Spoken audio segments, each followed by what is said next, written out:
శ్రీ గురుభ్యో నమః. నమో విశ్వకర్మణే. దశదిక్ రక్షా ప్రార్థన.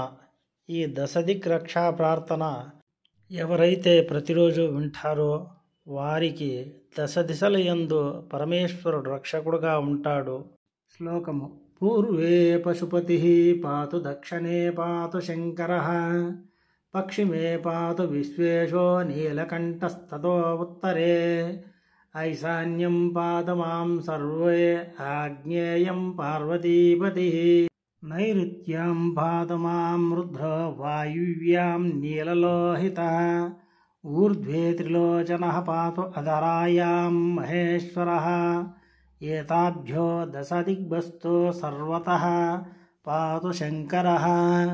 శ్లోకార్థము: తూర్పు దిక్కున పశుపతిగా, దక్షిణమున శంకరునిగా, పశ్చిమానికి విశ్వేశ్వరునిగా, ఉత్తరానికి నీలకంఠునిగా ఆయన మనల్ని రక్షిస్తూ ఉంటాడు.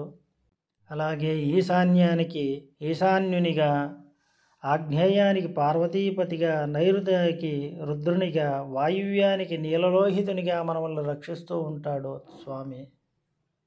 ఊర్ధ్వానికి త్రిలోచనిగా, అధరానికి మహేశ్వరునిగా మనల్ని అష్టదిక్కుల యందు కాపాడే ఆ పరమేశ్వరుడు ఎల్లవేళలా మనల్ని రక్షిస్తూ ఉంటాడు. కాబట్టి ప్రతి ఒక్కరూ ఈ శ్లోకాన్ని విని స్వామివారి యొక్క కృపా కటాక్షాలు అందరికి కలగాలని మనస్ఫూర్తిగా ప్రార్థిస్తూ స్వామివారి రక్షణలో మనమందరం ఉండాలని కోరుకుంటూ నమో విశ్వకర్మణి. మా ఛానల్ నచ్చినట్లయితే సబ్స్క్రైబ్ చేసుకోండి.